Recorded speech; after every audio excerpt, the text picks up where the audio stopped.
Ok, bonjour et bienvenue dans cette vidéo. Aujourd'hui, nous allons voir ensemble comment trader les crypto-monnaies en 2024 de A à Z. Dans cette vidéo, c'est une vidéo complète qui va justement vous amener dans votre parcours du trading en commençant par les bases jusqu'à finalement arriver à la phase pratique qui est justement commencer à placer des trades et à essayer de gagner de l'argent grâce au trading.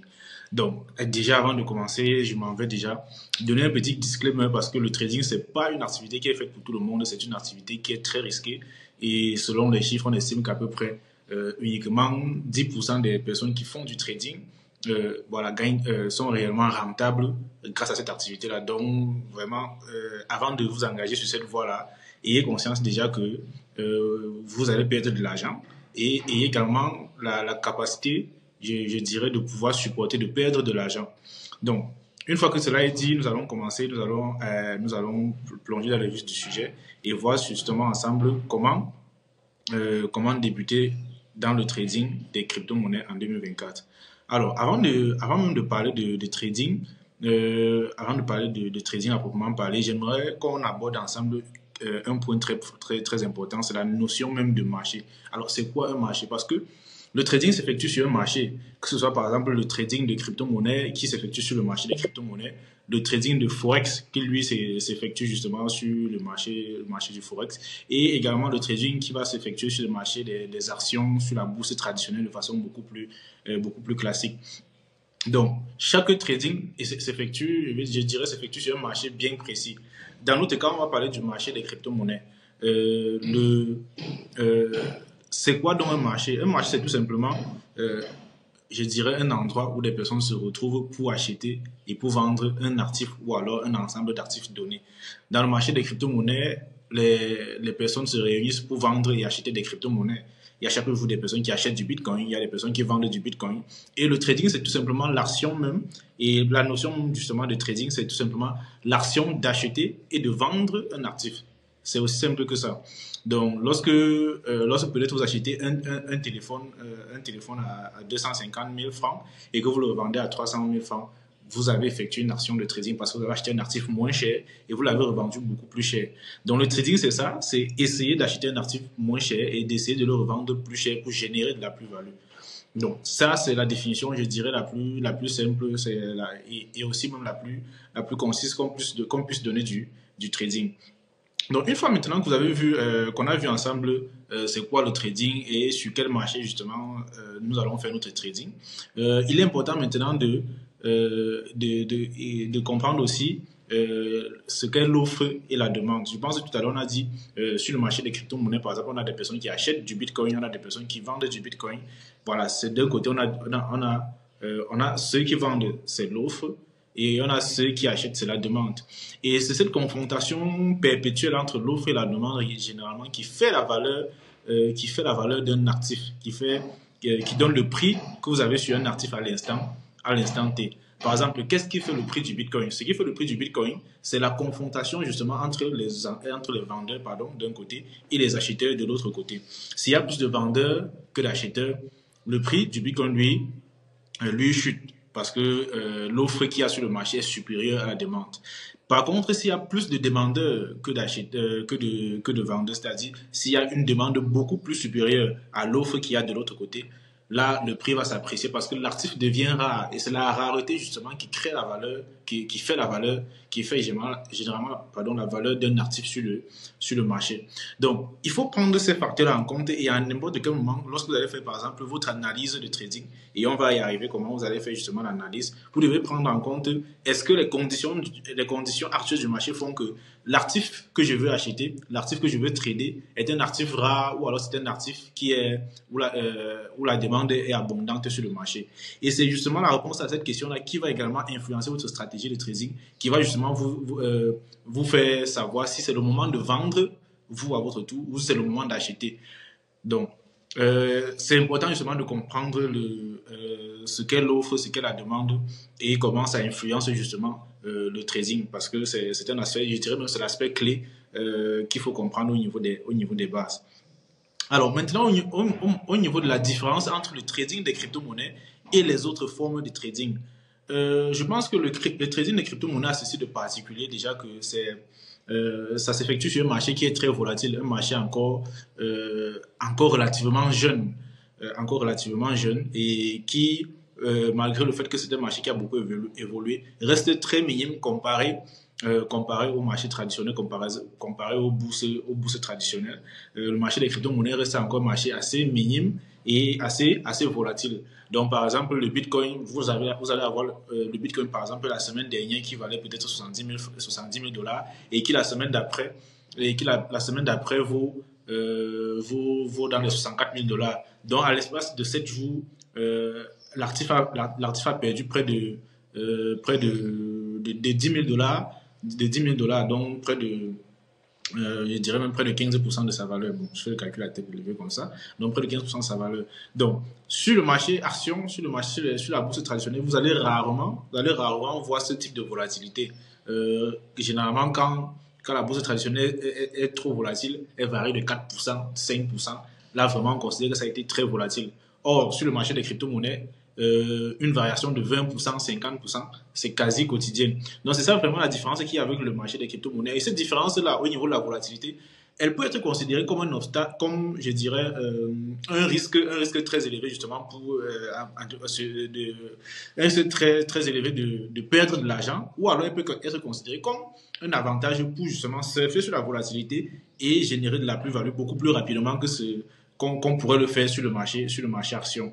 Donc sur le marché action, il vous faut généralement trader de gros montants. Puisque les variations sont faibles, il faut généralement trader de gros montants pour pouvoir, grâce à cette petite variation-là, générer une plus-value conséquente. Sur le marché des cryptos, justement, la volatilité, bien qu'étant un aspect très dangereux, revêt également un côté opportun, en ce sens que la volatilité vous permet, grâce à des montants, grâce à, je dirais, à un investissement raisonnable, de pouvoir générer également de la plus-value, une plus-value conséquente. Donc, en tradant 500 dollars, par exemple, et en vous faisant du 20% du 20% sur vos 500 dollars, voilà, vous arrivez justement à générer plus de marge que celui, par exemple, qui fait du trading sur le marché traditionnel, là où peut-être pour générer la même marge que vous avez générée avec 500 dollars, il lui faudrait peut-être un investissement de 5 000 dollars justement pour faire le même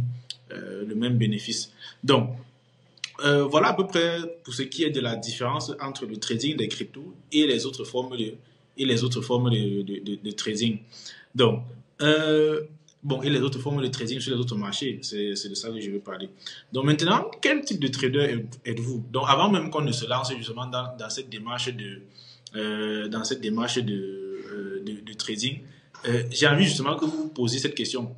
Quel type de trader êtes-vous? Parce que la réponse à cette question va également définir la façon dont vous allez appréhender le trading, la façon dont vous allez vous comporter face au marché. Êtes-vous ce trader-là qui recherche du bénéfice du court terme, du très court terme même? Ou alors êtes-vous celui-là qui a la patience justement d'avoir un trade qui peut durer même 2, 3, 4 jours, une semaine avant de pouvoir générer de la plus-value dessus? Parce que généralement dans le trading, il y a ce qu'on qualifie de scalpers. Les scalpers, ce sont ceux-là justement qui vont essayer de capter les micro-variations de prix sur le marché pour générer de la plus-value. Or, de l'autre côté maintenant, on a les day traders. Les day traders, c'est celui-là justement qui essaie de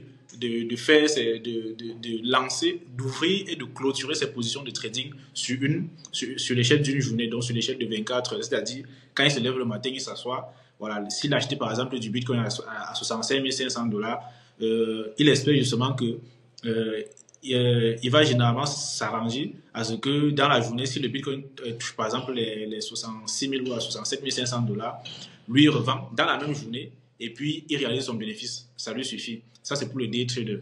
Maintenant, il y a maintenant les autres traders justement qui sont un peu beaucoup plus long terme, qui lui, par exemple, il va acheter son Bitcoin sur une journée à 65 000 dollars et il va peut-être attendre même une semaine, voire beaucoup plus, voire 2 semaines, que le même Bitcoin monte jusqu'à peut-être 70 000 dollars et là, il revend.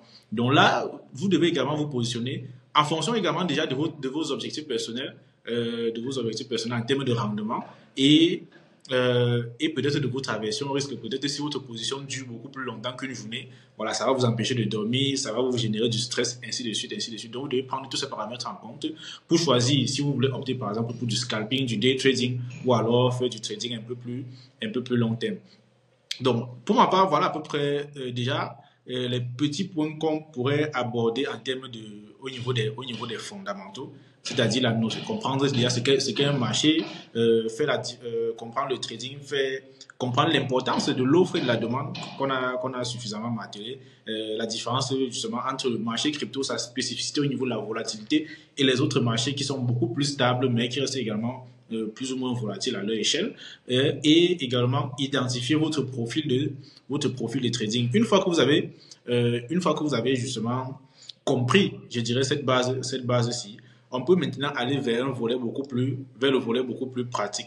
Donc dans ce volet pratique, on va ensemble déjà vous présenter l'interface l'interface de trading, à quoi ressemble une interface de trading. Ensuite, on va voir ensemble les les types d'ordres. Voilà, les types d'ordres qu'on peut rencontrer dans le trading.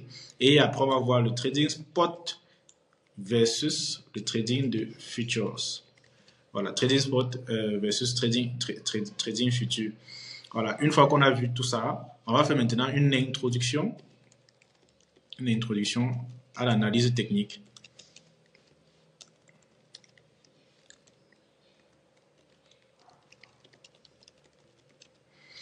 Donc, pourquoi je dis introduction à l'analyse technique? Parce que forcément, on ne va pas couvrir l'ensemble de l'analyse technique dans cette vidéo. Je pense qu'il faudra faire une vidéo dédiée où justement dans cette vidéo-là, on regarde ensemble les différents indicateurs, les différents éléments qu'il faut prendre en compte pour faire une analyse avant de se lancer. Avant de se lancer justement avant d'ouvrir une position de trading. Donc, permettez-moi de partager mon écran et ensemble, on va faire la présentation de l'interface de trading. À quoi ressemble une interface de trading sur une plateforme d'échange?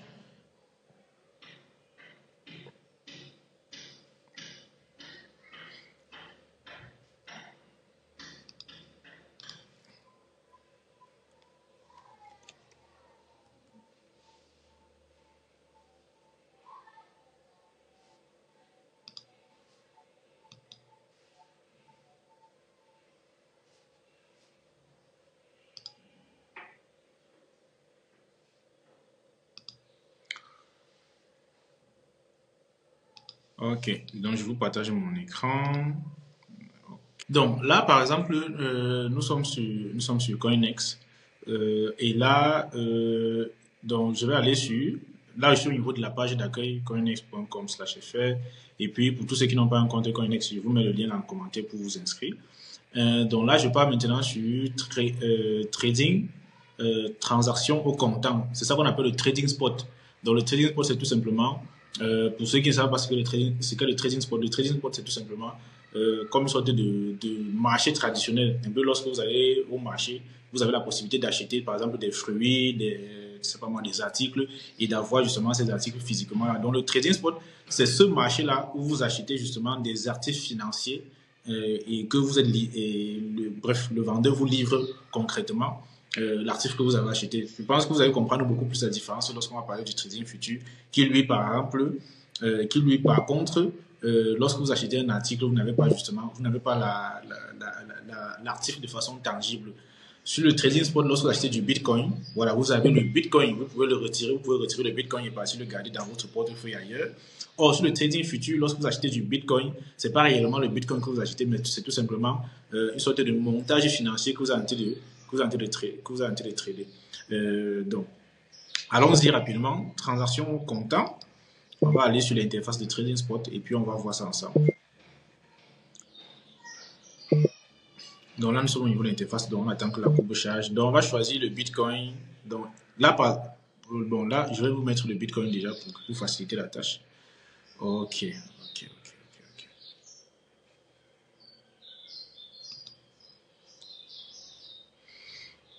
Super. Donc là, voilà l'interface de trading. Voici l'interface de trading que la plupart des personnes, que vous allez voir sur la plupart des plateformes d'échange de crypto-monnaies. Donc, déjà, pour commencer ici, je zoome pour que vous puissiez voir. Ok, ici, Ici, vous avez ce qu'on appelle la paire d'échange. Alors, la paire d'échange, c'est tout simplement, comme son nom l'indique, c'est une paire d'échange entre deux crypto-monnaies. Donc, vous avez d'un côté la crypto-monnaie, la crypto-monnaie A, le Bitcoin, et de l'autre côté, vous avez de l'USDT. Pas plus besoin d'expliquer ce que le Bitcoin et l'USDT. Je pense que tout le monde connaît déjà. Donc, une paire, vous avez la paire d'échange entre deux crypto-monnaies. Donc, ça, c'est la paire d'échange que vous avez dit de trader actuellement. À côté, vous avez le prix le prix actuel du Bitcoin sur le marché, donc le prix de la première crypto-monnaie qui apparaît sur la paire d'échange. Vous avez le prix du Bitcoin sur le marché. Donc, lorsqu'on a par exemple cette paire d'échange BTC USDT, ça veut dire que on est en train de coter le prix du Bitcoin par rapport à l'USDT. Donc, c'est pour ça que ici, vous allez plutôt, vous allez plutôt voir apparaître le prix du Bitcoin. Donc, ensuite, ici, maintenant, vous avez le volume sur 24 heures. Alors, le volume, c'est quoi? Le volume, c'est tout simplement la quantité je dirais, le montant en termes de transactions qui s'effectue sur une crypto-monnaie donnée, ou alors sur une paire d'échanges donnés, voilà, sur la paire d'échanges, sur une paire d'échanges donnée sur 24 heures. Alors, le volume, il prend en compte plusieurs facteurs. Et il faut comprendre en détail justement tous ces paramètres-là pour avoir le maximum d'informations qui vous seront justement plus tard importants pour mieux faire votre trading. Donc, le volume prend en compte plusieurs paramètres. Il prend en compte le premier paramètre qui est les transactions d'achat sur cette paire de crypto-monnaies et les transactions de vente. Donc, à chaque fois qu'une personne va acheter du Bitcoin, par exemple, si j'achète $100 de Bitcoin, ça fait un volume de $100. Si je revends le même $100 de Bitcoin que j'ai acheté pour récupérer de l'USDT, ça fait un volume de $100 en achat plus $100 en vente, ça fait $200. C'est comme ça que le volume est calculé. Donc, lorsque vous voyez par exemple un volume de $10 000, ça ne veut pas simplement dire que les gens ont acheté peut-être du Bitcoin pour $10 000, ça veut dire qu'il y a eu des entrées et des sorties à hauteur de $10 000. Donc, voilà comment le volume d'échange est calculé. Donc là, vous voyez le volume sur 24 heures, il a baissé de 2,73%. Donc, ça veut dire sur 24 heures, le flux de transactions en achat et en vente, il a baissé. Généralement, quand le volume baisse, ça veut dire qu'il n'y a pas beaucoup d'activité sur la paire d'échange en question. Donc, ça, c'est l'interprétation que vous pouvez faire de la baisse ou alors de la hausse du volume de transactions sur une paire d'échanges donnée. Donc, ensuite, maintenant, ici, vous avez, donc, je dézoome encore pour que vous voyez à quel endroit se situent les informations que je suis en train de vous montrer. Elles sont ici en haut. Elles sont ici, voilà, en haut de l'écran, tout en haut. Donc, je zoome encore pour qu'on puisse avoir les informations détaillées. Donc, ici, vous avez le plus haut sur 24 heures, je pense que ça parle de lui-même, c'est-à-dire le prix le plus haut atteint par le Bitcoin sur les derniers 24 heures. Ensuite, ici, maintenant, vous avez le prix le plus bas sur 24 heures également, le prix le plus bas atteint par le Bitcoin sur les derniers 24 heures. Et après, vous avez le volume de transactions sur 24 heures en BTC, cette fois-ci-là. Donc ici, vous avez le volume en termes de pourcentage de variation. Et là, maintenant, vous avez le volume en termes de montant. Ça veut dire que sur 24 heures, il s'est échangé à peu près 980 Bitcoin. 980 Bitcoin. Bon, ça, c'est sur cette plateforme, hein, c'est sur la plateforme en question. C'est pas sur l'ensemble du marché. Donc, il faut également prendre ça en compte. Donc, 980 BTC sur 24 heures. Donc, comme j'ai dit, le volume, c'est en achat comme en vente. Donc, ça veut pas dire que les personnes ont vendu pour 980 ou les personnes ont acheté pour 980. Ça veut dire que les personnes ont acheté et ils ont vendu à hauteur de 980. Donc, après, maintenant, vous avez la valeur sur 24 heures. Donc ça, c'est le volume sur 24 heures. Mais là, maintenant, avec le montant en dollars, donc en USDT. Donc, il s'est échangé à peu près sur CoinEx 63,64 millions de dollars sur 24 heures sur la paire d'échange Bitcoin USDT. Donc, voilà déjà l'ensemble des informations que vous pouvez lire sur cette première ligne de l'interface de trading. Donc, ensuite, maintenant, nous avons toute cette partie. Ensuite, maintenant, nous avons toute cette partie à gauche, que nous allons essayer également d'interpréter ensemble. Donc, sur toute cette partie à gauche, généralement, ici, ça vous permet de rechercher la paire d'échange que vous voulez trader. Actuellement, nous sommes sur la paire d'échange Bitcoin USDT. Et là, maintenant, nous pouvons, par exemple, si nous voulons trader de l'Ethereum, nous pouvons aller sur la paire d'échange ETH USDT. On clique sur ETH USDT. Et là, vous pouvez voir ici, ça a changé.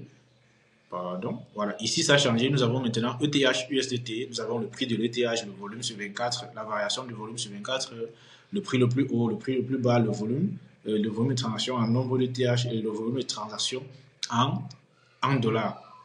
Donc, cette partie-ci, ça vous permet généralement d'avoir les différentes paires d'échange. À vous de choisir la crypto-monnaie que vous voulez trader.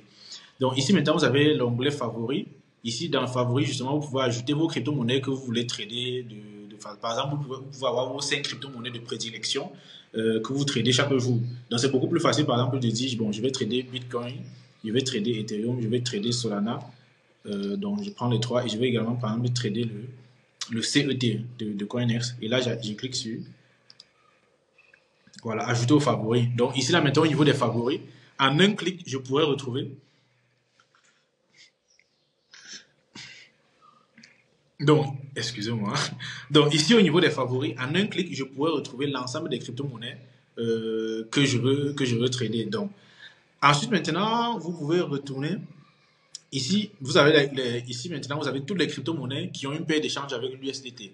Ici, vous avez toutes les crypto-monnaies qui ont une paire d'échange avec l'USDC, pardon, qui est un autre stablecoin. Et voilà, ici, maintenant, vous avez les différentes catégories de crypto-monnaies. Vous avez les différentes catégories de crypto-monnaies. Je zoome un peu. Vous avez les différentes catégories de crypto-monnaies. Par exemple, si vous voulez trader des mêmes coins, vous cliquez sur même. Si vous voulez trader des mêmes coins de chat, voilà, des crypto-monnaies, AI, Big Data, Bitcoin, l'écosystème Bitcoin, Solana, Avalanche, bref, ici c'est classé par catégorie. Donc c'est toujours pour rechercher la crypto-monnaie que vous voulez trader. Donc, on va dire tout ce côté-ci là, c'est justement pour vous permettre de retrouver rapidement les crypto-monnaies que vous voulez trader. Donc, c'est ici, vous allez avoir toutes les paires d'échange. Donc, maintenant, tout à droite, en tout cas à ma droite, à moi, tout à droite, vous avez maintenant le carnet d'ordre. Donc, ici, vous avez le carnet d'ordre. Donc, dans le carnet d'ordre, vous avez ici, en rouge, tout ce que vous voyez en rouge là, ce sont les transactions de vente. Ce sont des personnes qui sont en train de vendre de l'Ethereum à ce moment, à cet instant clé. Donc, ce sont des personnes qui sont en train de vendre de l'Ethereum. Et en bas, maintenant, vous avez les personnes qui sont en train d'acheter. Et ici, maintenant, vous allez avoir le pourcentage de vendeurs par rapport aux acheteurs. Donc là, par exemple, vous allez voir en vert, ce sont les acheteurs. En rouge, ce sont les vendeurs. Donc, ça veut dire actuellement, comme je vous disais tout à l'heure, la confrontation entre l'offre et la demande, entre les vendeurs et les acheteurs, c'est ça qui fait le prix. Donc là, vous voyez, en haut, nous avons les vendeurs. En bas, nous avons les acheteurs. Et c'est la différence entre les deux, justement, qui nous donne le prix de l'Ethereum que nous avons au milieu. C'est ça, c'est la confrontation entre les deux qui nous donne le prix que nous avons au milieu. Donc, je reviens. Ici, nous avons par exemple, ici, ça nous montre que actuellement, nous avons 59,62% d'acheteurs, de personnes qui achètent de l'Ethereum par rapport aux vendeurs qui représentent à peu près 40,38%. Donc, là, par exemple, vous voyez, ça vous affiche la source des données. Source des données sur les 1000 dernières transactions, le rapport entre le volume d'actifs et le volume de vente actif. Donc, le volume d'achat actif et le volume de vente actif. Donc, c'est la confrontation entre les deux qui vous donne ce pourcentage d'acheteurs par rapport aux vendeurs. Donc, pour aller encore plus en détail, ici, vous avez, pour comprendre mieux le carnet d'ordre, ici, vous avez le prix auquel les gens sont en train de vendre. Par exemple, celui-ci, il est en train de vendre son Ethereum à 3190 et il vend une quantité, la quantité qu'il est en train de vendre. Et là, vous avez maintenant le cumulatif. Le cumulatif, ici, ça vous donne simplement la quantité totale pour le nombre de personnes en fait qui sont en train de vendre de l'Ethereum à ce prix-là. Imaginez par exemple, moi, je mets mon ordre et je veux vendre à 3200. Bon, vous voyez, ça varie beaucoup. Je veux vendre à 3200 et je veux vendre une quantité de 6 ETH.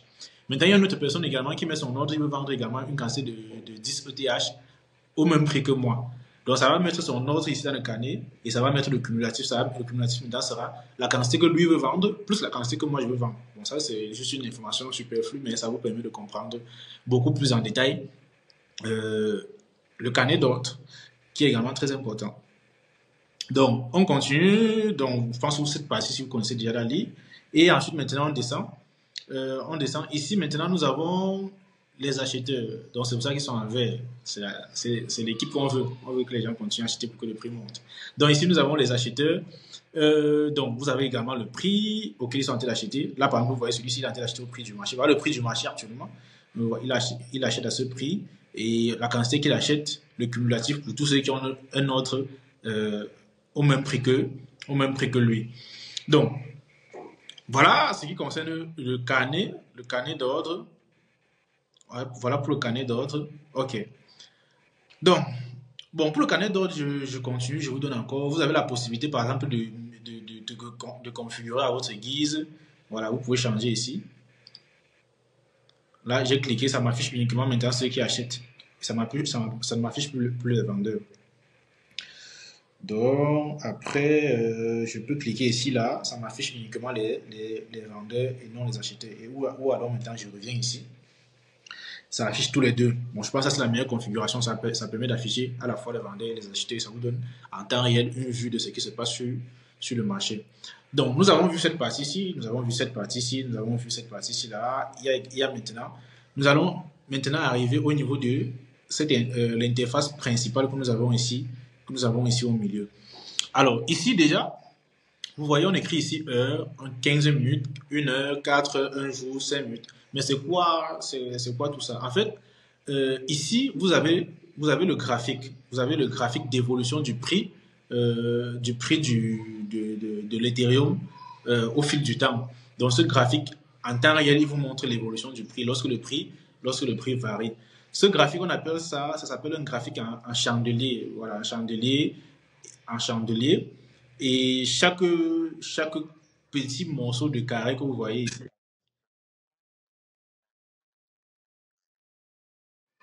et chaque petit carré que vous voyez ici, là, c'est ce qu'on appelle une bougie. Donc, une bougie, c'est tout simplement, voilà, une bougie représente tout simplement la variation du prix d'un actif sur une échelle de temps donnée. J'ai bien dit la variation du prix d'un actif sur une échelle de temps donnée. Donc, sur cette échelle de temps-là, maintenant, c'est ça que vous avez. C'est ça que vous avez ici. Donc, maintenant, si je clique sur 15 minutes, ça veut dire que chaque bougie que vous voyez ici représente 15 minutes. Si je clique sur 1 heure, chaque bougie représente désormais 1 heure de temps. Donc, lorsque 1 heure va s'écouler, cette bougie va se terminer, on va passer à une bougie suivante. Donc, chaque nouvelle bougie va représenter 1 heure de temps. Ou alors, maintenant, je peux cliquer sur 4 heures, et chaque bougie ici, là, représente 4 heures de temps. Donc, je reviens maintenant sur les 15 minutes qu'on avait au départ. Et là, je vais zoomer. Bon, je passe sur 1 heure pour avoir des bougies beaucoup plus grandes. Voilà. Donc, maintenant, je pense au niveau de la bougie, vous avez remarqué que on a ces petites mèches là, ou alors ces petites lignes là au-dessus de la bougie. Alors, cette petite ligne que vous voyez là, c'est ce qu'on appelle une mèche. Alors, la mèche représente tout simplement le prix.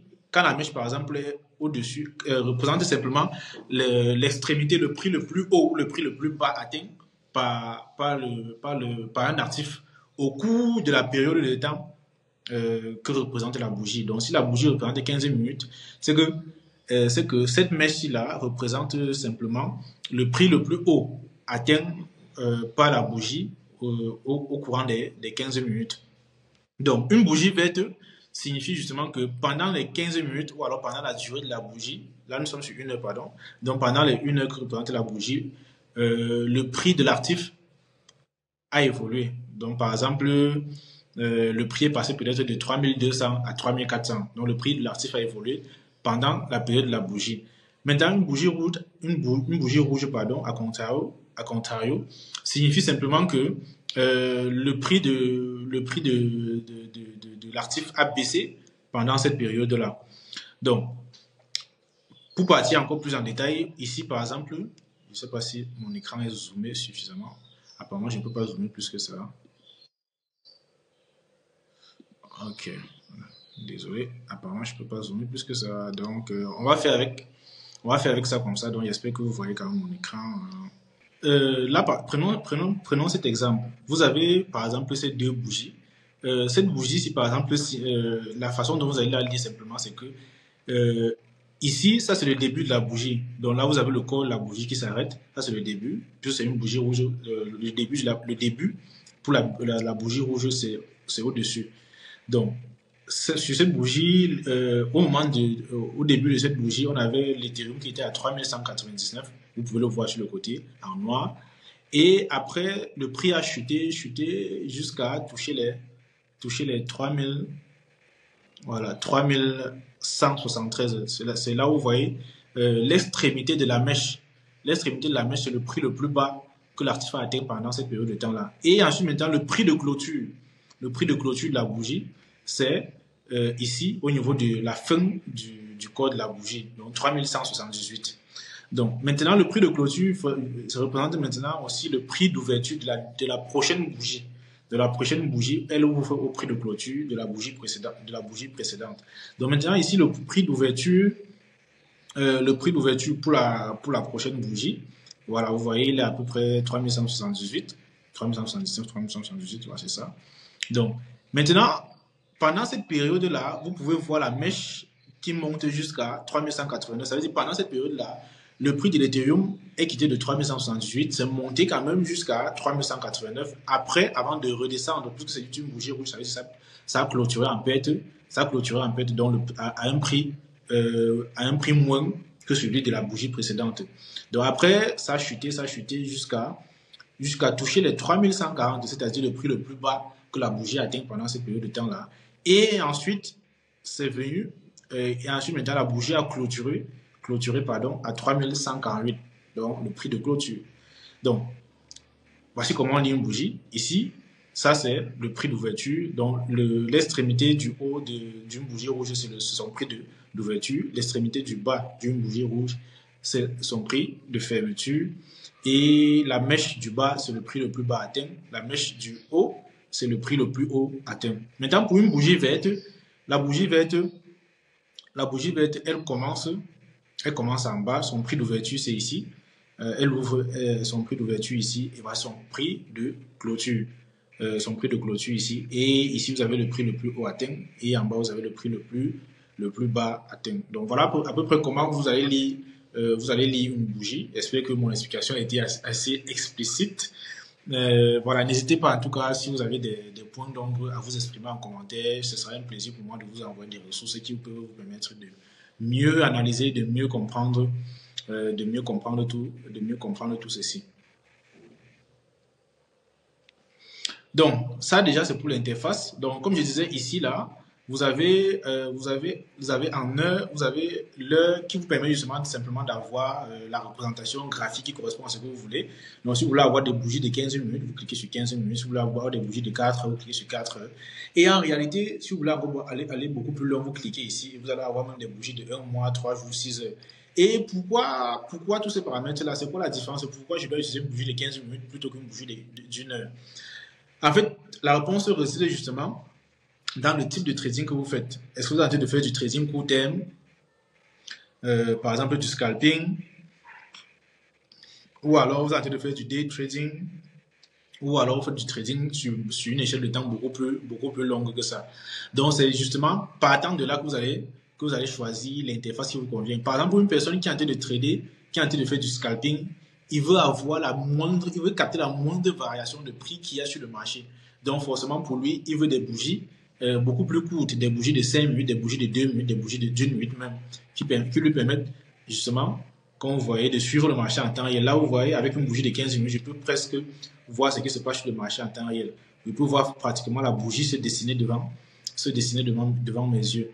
Donc, c'est ça l'objet justement de cette partie-ci là, c'est de choisir l'interface ou alors l'interface graphique qui correspond avec le type de trading que vous allez faire. Et bien après, maintenant, vous allez y appliquer ce qu'on va voir plus tard, des indicateurs techniques pour affiner votre stratégie, pour affiner votre analyse et avoir quelque chose de beaucoup plus précis par rapport à ce que vous voulez. Donc, on a vu cette partie-ci. Ici, maintenant, vous avez les types de graphiques. Vous avez le graphique basique. Voilà, ça, c'est le graphique basique. Et si vous pouvez changer maintenant ce graphique basique-là et opter, par exemple, pour TradingView. TradingView, je pense que c'est la référence dans le monde de la finance en ce qui concerne les graphiques de trading et tout. Donc, c'est vraiment une interface très professionnelle pour ceux qui veulent vraiment faire du trading de façon professionnelle. Donc, ici, si vous cliquez sur TradingView, vous avez le graphique qui est fourni par TradingView, puisque CoinEx et les autres plateformes d'échange vont avoir des partenariats, vont travailler en utilisant aussi peut-être les API ou alors les graphiques fournis par TradingView. Parce que justement, ce sont les leaders du marché, ce sont ceux-là qui offrent la meilleure expérience. Bon, ensuite, maintenant, vous pouvez cliquer ici sur profondeur. Bon, moi, personnellement, je n'utilise pas ça, mais ça vous montre tout simplement les acheteurs versus les vendeurs également. Donc, c'est aussi bon à savoir, en tout cas pour ceux qui vont l'utiliser. Moi, ce que j'utilise, c'est ça, c'est TradingView. Voilà, c'est TradingView. Ok, donc là, vous avez déjà cette partie-ci, et puis je vais vous expliquer ce qu'on a ici. Mais ce sera dans une prochaine vidéo. Dans une vidéo, nous allons voir ensemble l'analyse technique. Nous allons entrer beaucoup plus en détail sur ce qu'est l'analyse technique et comment vous allez utiliser l'analyse technique pour justement faire votre trading. Ok, maintenant nous avons vu déjà ensemble ces différents points qu'on a abordés, qu'on a vu à quoi ressemble une interface de trading et qu'on a surtout pris la peine d'expliquer les éléments les plus importants d'une interface de trading. Regardons maintenant ensemble les types d'ordres. Et après ça, nous allons voir à peu près la différence entre le trading spot et le trading futur, qu'on a déjà évoqué même brièvement. Et enfin, nous allons faire une petite introduction à l'analyse technique. Et c'est dans une vidéo dédiée maintenant que nous prendrons le temps de regarder beaucoup plus en détail ce qu'est l'analyse technique et quels sont les éléments que vous devez prendre en compte pour mener à bien votre analyse technique avant de commencer. C'est justement à la fin de l'analyse technique maintenant, c'est à la fin de ceci, que vous pourrez être, je dirais, plus ou moins prêt avec le minimum de connaissances. Parce que vraiment, ça, c'est ce que je vous donne ici, là, c'est le minimum pour devenir expert. Vous n'avez pas devenir expert en regardant une vidéo YouTube.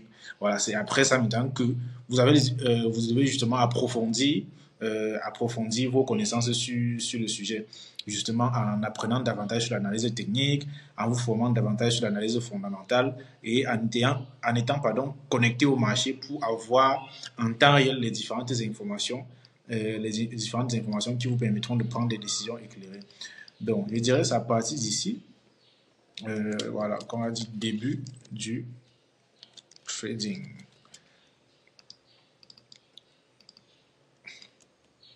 Donc, normalement, c'est à partir d'ici que je dirais vous avez la capacité, avec le minimum de connaissances qui vous a été partagé ici, là, de commencer à faire votre trading. Donc, on va y aller avec les types d'ordres. Permettez-moi de partager mon écran.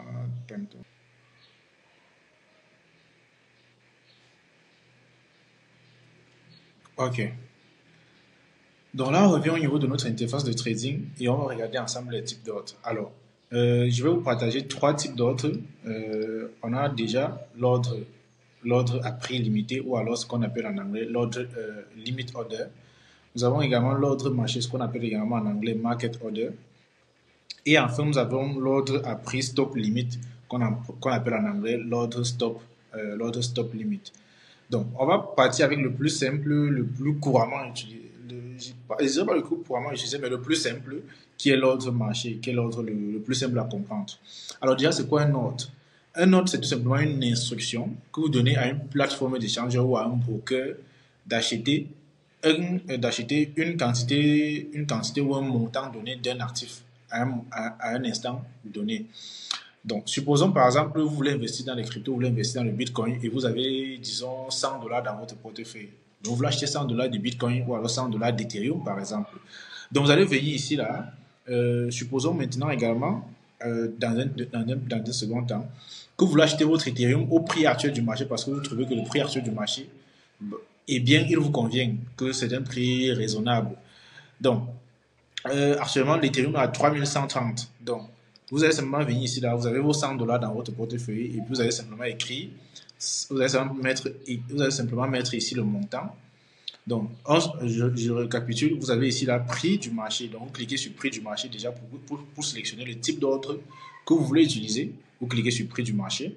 Ensuite, maintenant, vous descendez ici, maintenant, vous mettez 100 qui est le montant de l'achat que vous voulez effectuer. Donc, vous mettez $100. Donc, une fois que vous avez mis ça, vous cliquez sur acheter. Et lorsque vous allez cliquer sur acheter, votre ordre va être exécuté au prix actuel du marché. C'est-à-dire qu'à l'instant ou à la milliseconde que votre ordre est exécuté, il va s'exécuter avec le prix de l'Ethereum sur le marché. Donc, la plateforme d'échange va le faire automatiquement. Ils vont aller vous acheter de l'Ethereum dans le carnet d'adresse au prix actuel du marché. Donc, c'est ça. C'est ça que c'est l'autre marché ou l'autre market. Donc, de la même façon, pour vendre les mêmes 100 Ethereum que vous avez vendus, par exemple, voilà, les mêmes 100 Ethereum que vous avez vendus, que vous avez acheté, bon, 100 $, ça vous donne combien? Voilà, ça vous donne 0,03331 Ethereum. Donc, on revient sur le prix du marché. Et supposons maintenant que vos 100 $ d'Ethereum, vous voulez les revendre. Vous allez venir ici. Vous partez sur la partie vendre. Parce que vous voyez ici, vous avez le bouton vendre. Vous partez sur la partie vendre. Et puis, vous mettez la quantité d'Ethereum que vous avez dans votre portefeuille ici. Là. Généralement, vous pouvez également utiliser ce curseur-ci là pour vendre en fonction du pourcentage de ce que vous avez dans votre portefeuille. Vous pouvez vous dire, bon, sur mes 100 $ que j'ai acheté, je veux vendre 50%. Ou alors, je veux vendre 75%. Je veux vendre 100% de ce que j'ai acheté, donc la totalité. Donc, une fois que vous avez glissé la totalité et vous cliquez sur vendre. Donc, ça va vendre au prix du marché également. Ça va également vendre au prix du marché.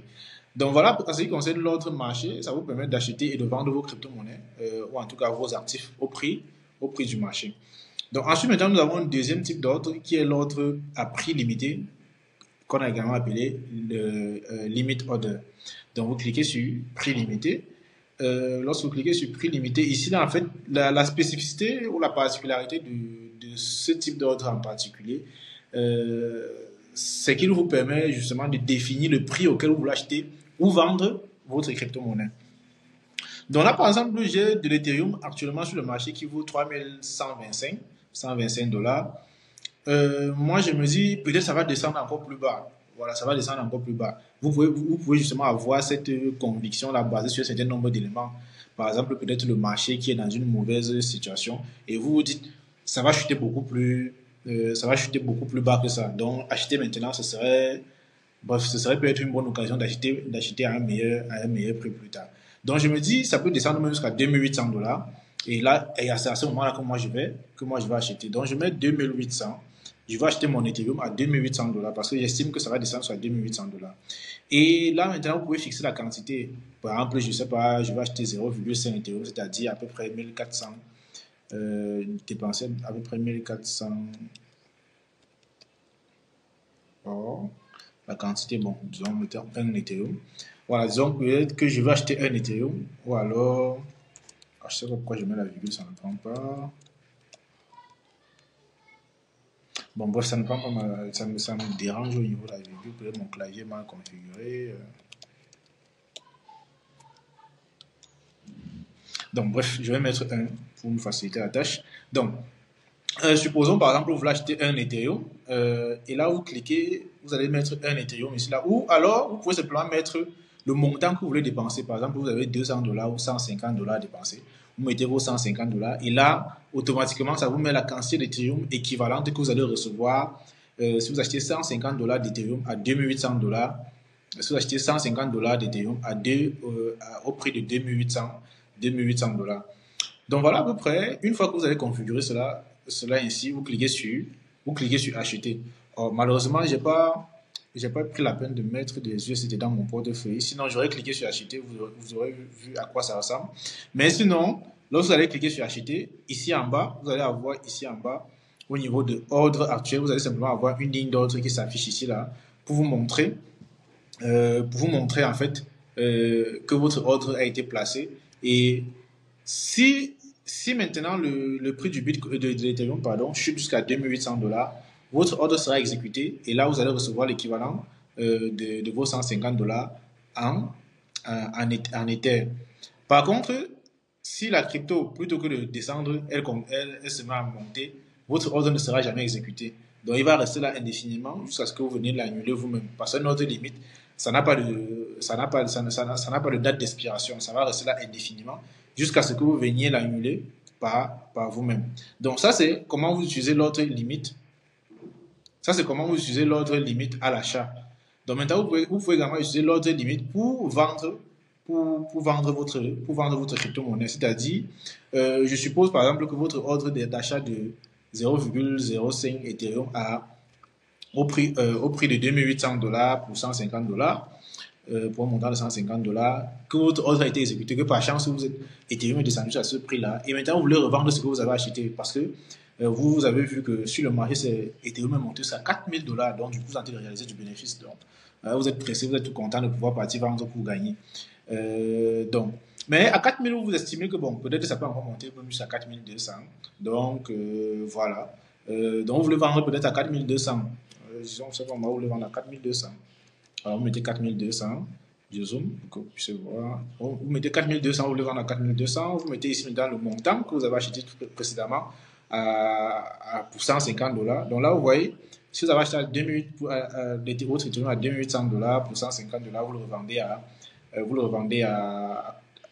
vous avez acheté votre Ethereum pour 150 dollars, pardon, au prix de 2800 dollars de l'Ether. Et là, vous voulez le revendre à 4200 dollars, vous vous retrouvez avec un bénéfice de 74 dollars. Donc, 114 dollars. Donc, là, vous cliquez sur vendre et ça va faire la même chose, c'est-à-dire ça va venir placer un ordre ici dans votre carnet d'ordre à vous. Ça va venir le placer ici en bas. Vous allez voir simplement, ça va s'afficher ici. Et quand l'Ethereum va atteindre ce prix-là, votre ordre va s'exécuter. De la même façon, si Ethereum n'atteint pas ce prix-là, votre ordre ne sera pas exécuté et ça va rester là comme ça. Donc voilà à quoi c'est l'ordre limite. Ça vous permet de fixer le prix auquel vous voulez acheter ou vendre votre crypto-monnaie. Là, par exemple, à ce moment, vous ne subissez plus le prix du marché, mais c'est vous qui définissez votre prix. Généralement, on dit que vous êtes un maker, c'est-à-dire vous faites le marché, vous faites le prix sur le marché. Généralement, maintenant, ceux qui utilisent l'ordre marché, qui achètent au prix du marché, on dit que ce sont des takers. Parce qu'ils sont en train de prendre le prix que le marché leur impose. En utilisant l'ordre limite, vous participez à faire le marché parce que vous devenez un maker.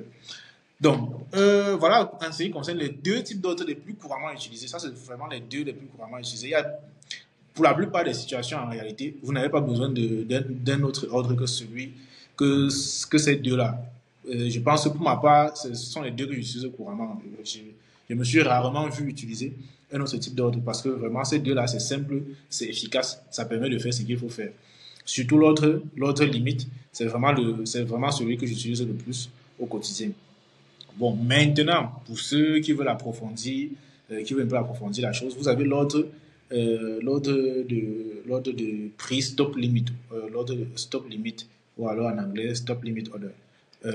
Vous cliquez sur stop limit. Alors, stop limit, elle a une particularité, c'est que c'est un ordre limite, mais avec une condition d'exécution supplémentaire.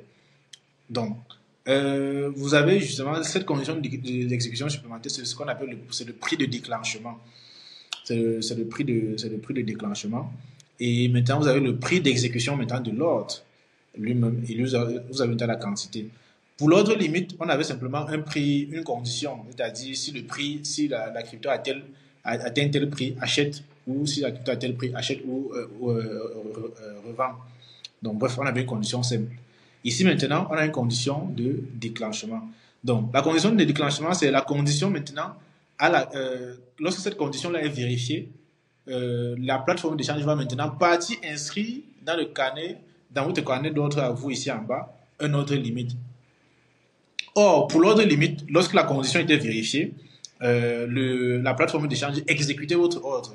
Ici, lorsque la condition est vérifiée, la plateforme d'échange va placer un ordre maintenant ici là, qui elle aura un prix différent. Maintenant, pourquoi faire ça? Je vous prends simplement un exemple d'utilisation. Prenons pour notre scénario, nous avons acheté de l'Ethereum à 2800 dollars, et actuellement l'Ethereum est monté sur le marché, nous sommes à 4000 dollars. Mais selon la conjecture du marché, nous estimons que ça peut monter beaucoup plus haut. Donc, on se dit c'est dommage de vendre maintenant à 4000 lorsque ça peut monter jusqu'à 5000, 6000 et on réalise encore plus de bénéfices. Mais dans un coin de la tête également, on veut sécuriser d'une certaine partie les gains qu'on a réalisés. Donc, en fait, on ne veut pas prendre trop de risques. Donc, on veut laisser nos Ethers dans notre portefeuille pour que le marché continue de grandir et puis on engrange les bénéfices. Donc, pour l'instant, c'est dans notre portefeuille. Nous sommes à 4000, tout est beau. Et on se dit, on laisse ça dans notre portefeuille, ça continue de monter. Si ça monte jusqu'à 4500, 5000, c'est bon parce que ce sont les bénéfices qui continuent d'entrer. Mais par contre, si ça fait un peu comme si ça voulait chuter trop brusquement, ça fait un peu comme ça voulait chuter trop brusquement. Excusez-moi de rire. Ça fait comme ça voulait chuter trop brusquement. Là, on doit sécuriser nos gains et on doit vendre pour encaisser, voilà, pour encaisser les gains qu'on a réalisés jusque-là. Donc, on se dit, on va se fixer une marge de perte. On va se fixer une marge de perte. Bon, mon scénario devient un peu trop compliqué, mais on va se fixer une marge de perte. Donc, nous voulons vendre, disons, nous sommes actuellement à 4000. Nous sommes actuellement à 4000. Nous sommes actuellement à 4000. Nous sommes actuellement à 4000. Donc, on se dit maintenant, si ça continue de monter, on ne fait rien. Mais si ça baisse, et si ça descend jusqu'à 3850, à 3850, voilà, on vend tout et puis on encaisse notre bénéfice. On a dépensé $150 pour acheter cette quantité d'Ethereum là. Donc, si on revend à 3850 $, on gagne $56, ce qui n'est pas rien, c'est déjà quelque chose. Donc, on se dit, j'accepte par exemple de perdre une partie de mes bénéfices pour prendre justement le risque que la crypto monte et que je gagne beaucoup plus. Donc, dans ce cas, vous avez votre prix de déclenchement que vous allez mettre par exemple à 3900. Donc, je relis ce scénario-là, je relis ce scénario pour vous. Vous avez acheté de l'Ethereum à 2800 $ pour $150. Ça vous a donné cette quantité d'Ethereum-ci. Ça vous a donné cette quantité d'Ethereum-ci. Si vous vendez cette quantité d'Ethereum au prix actuel du marché, bon, notre prix actuel du marché fictif dans notre tête, bien sûr, au prix actuel du marché à $4000, France à 4200 $, ça vous donne un bénéfice à peu près de $74. Bon, maintenant, vous vous dites que le marché est dans une bonne conjecture. Ça risque de continuer à monter. Et si ça continue de monter, je vais gagner beaucoup plus de bénéfices. Donc, je ne veux pas prendre le risque de perdre. Je ne veux pas vendre tout maintenant et perdre tous ces bénéfices-là. Donc, ce que je vais faire, c'est je vais quand même protéger le bénéfice que j'ai déjà réalisé. Donc, protéger ce bénéfice-là, ça veut dire quoi? Ça veut dire que si le marché change de tendance et se met à chuter, dès que ça touche les 3900. Parce que si ça touche les 3900, je me dis que ça commence à chuter fort. Donc, du coup, ça va continuer à baisser. Donc, si ça touche les 3900, ça touche les 3900. Donc, je mets mon prix de déclenchement. Donc, le déclenchement, en fait, c'est le signal d'alerte pour me dire que non, la crypto, le marché est en train de changer de tendance, en train de virer vers le rouge. Donc, vraiment, prix de déclenchement, et cela, ce sera mon alerte pour savoir que le marché est en train de descendre et à ce moment-là, je dois vendre et sécuriser le peu de bénéfices que j'ai pu réaliser. Donc, à 3900, je mets 3900, c'est mon alerte. Et dès que j'ai reçu mon alerte, je me dis aussi qu'il y a un temps de latence entre le moment où je reçois l'alerte et le moment où mon ordre de vendre mes crypto-monnaies pour récupérer mon bénéfice est exécuté.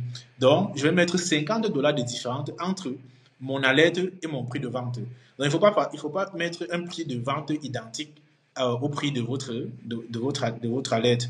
Parce que comme la crypto fluctue beaucoup, il y a quelques millisecondes qui s'écoulent entre ces deux instants et ça peut faire que au moment où vous recevez l'alerte, au moment où l'alerte passe et le moment d'exécution de votre ordre, le prix du marché peut être déjà beaucoup plus bas et là votre ordre ne va pas s'exécuter, ça va descendre à 3000 avec vous encore à 2800 et là vous n'avez réalisé aucun bénéfice. Donc je mets mon ordre à 3900, mon prix d'alerte à 3900, je mets mon prix de vente à 3850, donc j'ai mis $50. Parfois, vous pouvez me mettre $100 de différence pour que ce soit vraiment, pour être vraiment safe. Donc, même $200, donc ça dépend de vous. Mais là, il faut quand même mettre une différence. C'est important. Donc, une fois que vous avez fait ça, vous cliquez sur vente. Donc, dans ce scénario, si vous voyez que l'ordre stop limit vous permet justement de vous protéger d'éventuelles pertes lors de votre trading. Donc, maintenant, vous pouvez imaginer un autre scénario d'utilisation de l'ordre stop limit. Donc, voilà en tout cas, en ce qui concerne les types d'ordres, j'espère vraiment que vous avez compris à quoi ça sert. Maintenant, on va continuer très rapidement. Donc maintenant, voyons la différence entre le trading spot et le trading futur.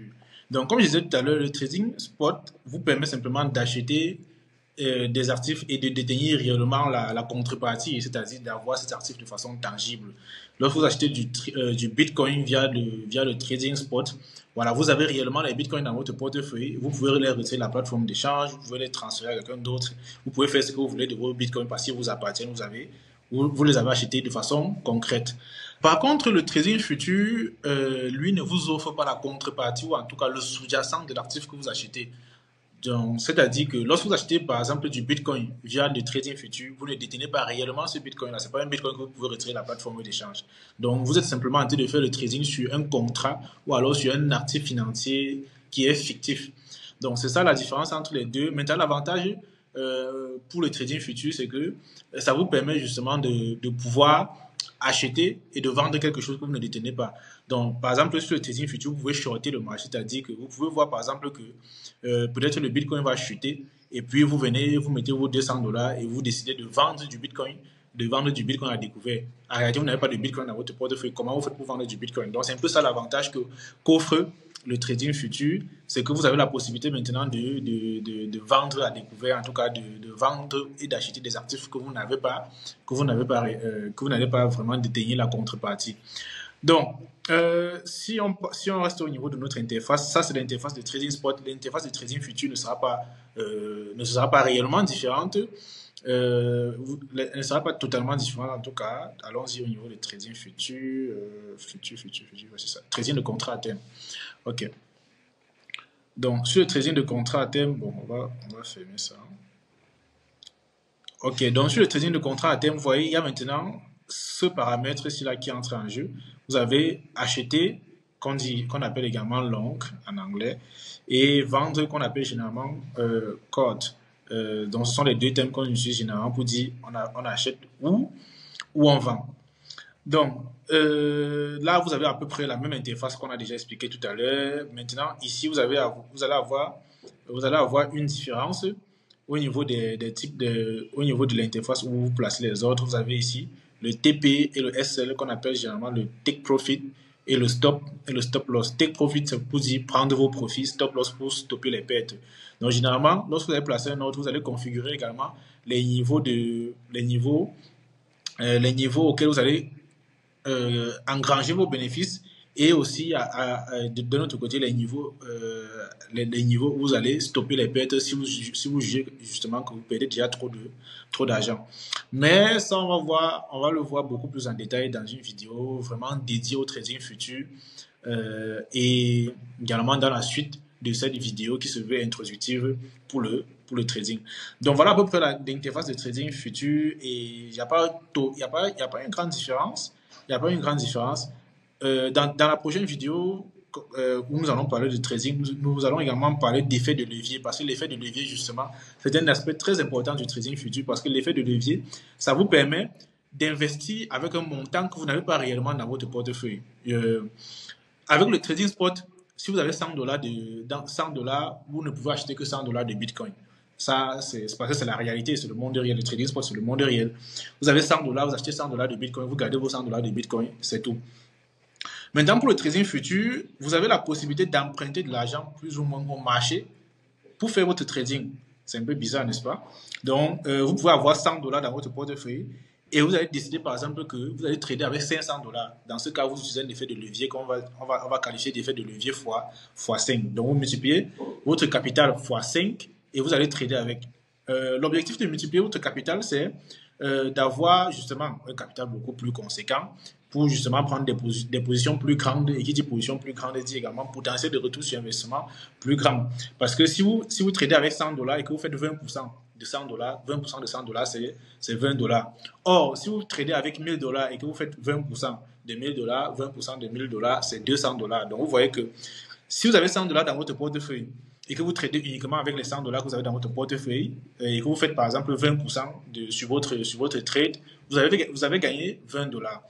Maintenant, si vous utilisez un effet de levier fois 10 et que vous faites justement le même 20%, avec le même 20% et le même capital de départ de $100, vous vous retrouvez avec $200 de bénéfices. Mais attention, faut comprendre, l'effet de levier, c'est très risqué. C'est même justement l'un des moyens par lesquels les gens perdent beaucoup d'argent dans l'écosystème parce que les gens utilisent des effets de levier déraisonnables.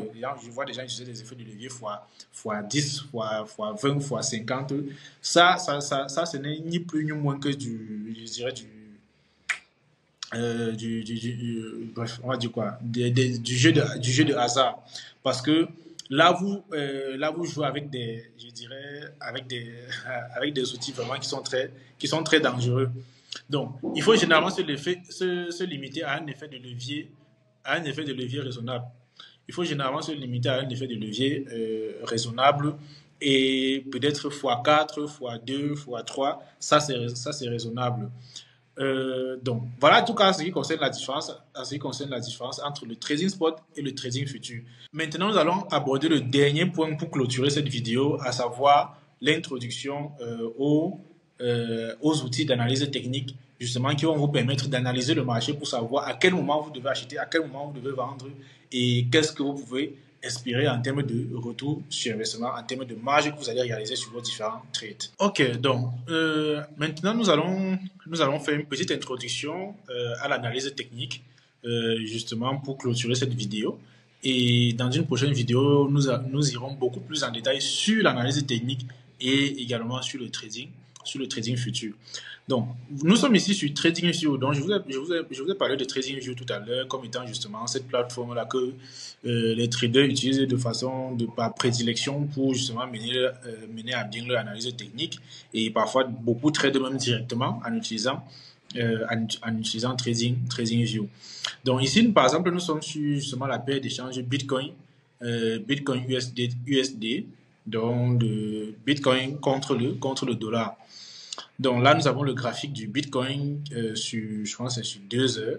Nous avons le graphique sur 2 heures, donc avec chaque bougie représentant une échelle de 2 heures de temps. Donc là, nous allons parler déjà de ce qu'est un support et de ce qu'est une résistance. Alors, déjà, c'est quoi un support? Un support, c'est tout simplement un pilier, ou alors un pilier une zone de prix qu'un actif donné n'arrive pas à franchir par le bas. C'est-à-dire, c'est une zone de support, c'est une zone qui supporte le prix d'un actif pour que celui-ci aille vers des sommets beaucoup plus hauts. Par contre, maintenant, une résistance, c'est une zone de prix justement que l'actif n'arrive pas à franchir. Donc, c'est justement pour ça que ça s'appelle résistance, parce que l'actif n'arrive pas à franchir cette zone de prix-là. Donc, là, par exemple, nous sommes sur le graphique. Bon, disons de façon basique, vous pouvez voir là où je suis. Voilà. Par exemple, on peut dire, je ne dis pas que c'est une résistance, mais on peut dire par exemple que cette zone-ci là, c'est une résistance parce que le prix du Bitcoin est arrivé à ce niveau-ci là et s'est heurté à cette zone de prix-ci là, et puis ça a recommencé à chuter. Donc c'est une résistance que le Bitcoin n'arrive pas à franchir. De la même façon, on peut avoir un point bas généralement. On peut avoir un point bas comme celui-ci là, qu'on va qualifier de résistance tout simplement parce que malgré sa chute, malgré la baisse du prix, le prix de l'actif va baisser sur un certain niveau, mais ne va pas franchir ce seuil-là, parce que ce seuil-là, vraiment, c'est une zone de support, c'est une zone où il y a beaucoup d'acheteurs. Donc, quand on dit c'est une zone de support, c'est une zone où il y a beaucoup d'acheteurs. Donc, dès que le prix de l'actif atteint ce niveau-là, il y a des personnes qui achètent instantanément, ce qui fait que l'actif remonte, la valeur de l'actif remonte. Donc, je dirais basiquement, voilà à peu près comment on peut expliquer ce qu'est un support et ce qu'est une résistance. Bon, maintenant, de façon pratique, comment vous faites pour identifier un support et comment vous faites pour identifier une résistance?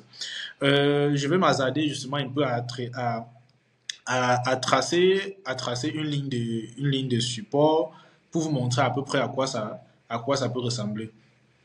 Donc, permettez-moi d'identifier. Bon, je vais essayer de changer mon graphique et de partir sur un graphique de 3 heures. De 3 heures.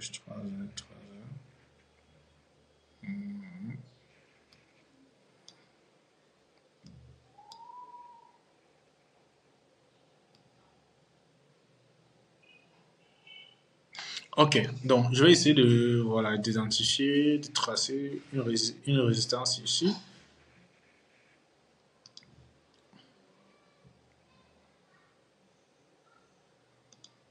Ok. Donc, regardez bien ce que je viens de faire. Ok. J'espère que vous voyez bien mon écran, hein. Donc là, par exemple, vous avez vu, j'ai tracé cette ligne-ci. Ici, la ligne touche. La ligne touche. Oh, j'essaie de zoomer un peu, hein, si vous pouvez voir. Bon, je pense que c'est le maximum que je peux faire. Donc ici, la ligne touche cette bougie ici là, cette bougie, la mèche de cette bougie par le bas, ça frôle également la mèche de cette bougie par le bas, et ici ça frôle également la mèche de cette bougie par le bas. Bon, ça c'est juste pour vous montrer un exemple. J'ai pas le temps vraiment d'analyser la courbe pour vous tracer la meilleure ligne de résistance possible, mais tout simplement pour vous dire que pour tracer une résistance, la résistance se trace en reliant trois points bas consécutifs. Trois points bas consécutifs. Donc, un point bas, c'est quoi? Là, vous voyez le point bas. Vous pouvez identifier les points bas. Vous voyez les creux là, ça ce sont des points bas.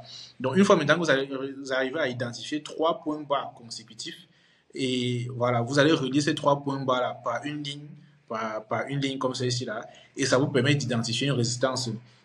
Donc, lorsque vous arrivez à relier ces trois points bas là, vous arrivez justement à identifier un point que l'artiste n'arrive pas à franchir par le bas. Donc, ça c'est pour la résistance. Donc, pour certains, maintenant, vous allez tracer la résistance en reliant les trois points bas.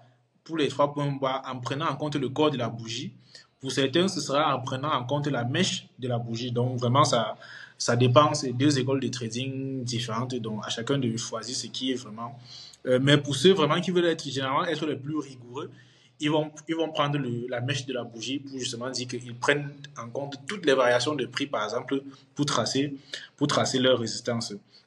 Donc, pour tracer leur support, plutôt, bon, ça c'est le support, puis c'est le bas, c'est plutôt le support. Donc, si j'ai dit résistance, c'est une erreur. Donc, ensuite, maintenant, pour tracer le support,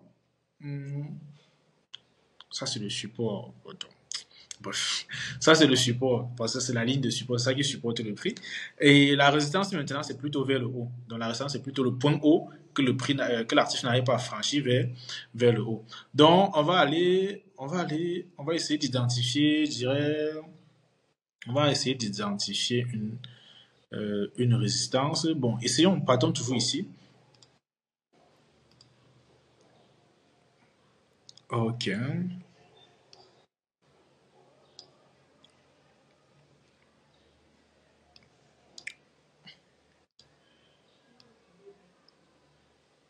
Voilà. Donc là, vous voyez encore, j'ai relié trois points hauts consécutifs. Vous voyez, ce point haut-ci là, celui-ci et celui-ci. Donc je dis en fait ça c'est tracé avec le moins de rigueur possible, mais ça vous permet de comprendre simplement la logique derrière. Pardon. Donc là, ça vous permet simplement de comprendre la logique derrière. Donc pour tracer la ligne la ligne de résistance, donc vous allez relier trois points hauts consécutifs. Donc voilà les trois points hauts consécutifs. Donc là, vous voyez, donc généralement, ces lignes de support et de résistance permettent au trader généralement d'identifier une zone dans laquelle il va trader. Donc là, par exemple, dans cette zone-ci, là, le trader se dit, si ici ça franchit vers le bas, donc là, vous voyez, déjà, ici, le prix est en train de Bitcoin est en train de casser notre résistance par le bas, ça veut dire que la baisse va continuer. Bon, généralement, combiné à plusieurs autres facteurs, l'interprétation serait que la baisse va continuer. Bon, maintenant, si plutôt que de franchir notre ligne par le bas, elle arrive ici, comme ici, elle rebondit dessus, là, on sait que ça va remonter. Donc, généralement, ici, là, c'est une zone où vous allez acheter. Vous allez acheter proche du support et vous allez revendre en haut, proche de la résistance. Donc, de la même façon que, généralement, lorsque le prix de l'actif va casser la résistance par le haut, là, on estime généralement que le prix va aller beaucoup plus haut. Donc, basiquement, voilà à peu près ce qu'on peut expliquer des supports et des résistances. Et vraiment, nous aurons l'occasion d'aller beaucoup plus en profondeur dans une prochaine vidéo essentiellement dédiée à l'analyse technique où nous allons également aborder ensemble les différentes figures chartistes, par exemple les ciseaux ascendants, ciseaux descendants, ainsi de suite, ainsi de suite. Nous allons voir toutes ces figures chartistes-là dans une prochaine vidéo. Et surtout, nous allons également prendre le temps d'explorer ce qu'est d'explorer le trading futur, et voilà et tous les paramètres qui entrent en compte pour vous permettre de faire le trading pour vous permettre justement d'avoir, je dirais, la compétence minimale pour débuter dans le trading. Et voilà, je pense que c'est tout pour cette vidéo. N'hésitez pas, si vous avez aimé le contenu, à vous abonner, à mettre un like et surtout poser toutes vos questions en commentaire. La vidéo a été assez longue, je pense que nous sommes sur presque 1h30 de vidéo, donc vraiment c'est une vidéo très longue. Mettez vos commentaires dans la zone des commentaires et surtout rejoignez le groupe Telegram dont le lien est en commentaire et suivez-moi sur Twitter pour ne rater aucune information que je peux partager. Allez, ciao!